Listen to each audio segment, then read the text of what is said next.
In this problem, we're solving the rational inequality x minus 4 all over x minus 2 is greater than or equal to 1. So in order to solve this, what I'm going to do is I'm going to subtract 1 from both sides of the inequality. And that gives me x minus 4 over x minus 2 minus 1 is greater than or equal to 0.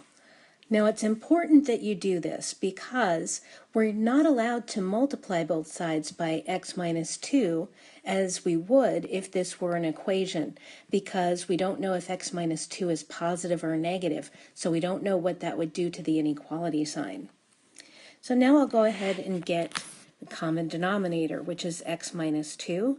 So that gives me x minus 4 over x minus 2 minus the fraction x minus 2 over x minus 2. And that's greater than or equal to 0. Okay. So I need to make sure that I distribute the subtraction sign, so it's going to be a minus x and then a plus 2. And I'll get x minus 4 minus x plus 2 all over x minus 2, and that's greater than or equal to 0. And then combining gives me, let's see, we have a negative 4 and a plus 2 is a minus 2 over x minus 2 is greater than or equal to 0. Okay, so now I have a fraction greater than or equal to 0, and it's just one fraction. So now I'm ready to go ahead and graph this on the number line and see what my solution set would be. Okay, I've just shifted that up so that we have more room to work. All right. So I only have one variable expression, and that's x minus 2. But I do want to keep in mind that in the numerator I have a negative 2, and that's going to have an effect on my answer. So I look at where x minus 2 can be equal to 0, and that's 0 when x is 2. So I go ahead and just make a little dividing line there. And I know that when x is equal to 2, x minus 2 is equal to 0, so that's where that equals 0.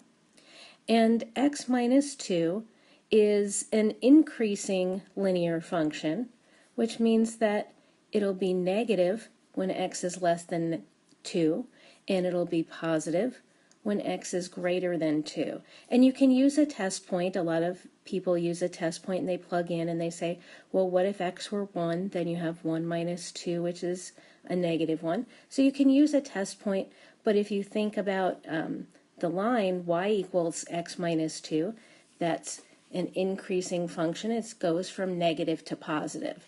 So this is going to go from negative to positive as well.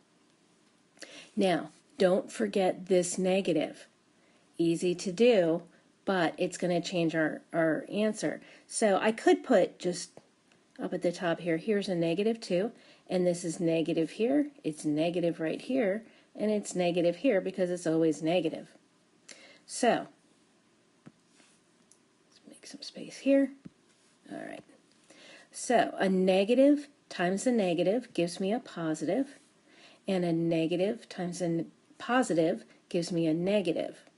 And we want to get the fraction to be greater than or equal to 0.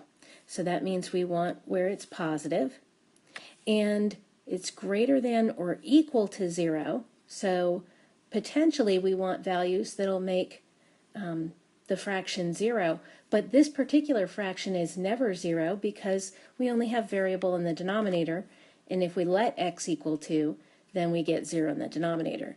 So my final answer is going to be negative infinity, comma, 2, and I don't include the 2, and that's the end of that.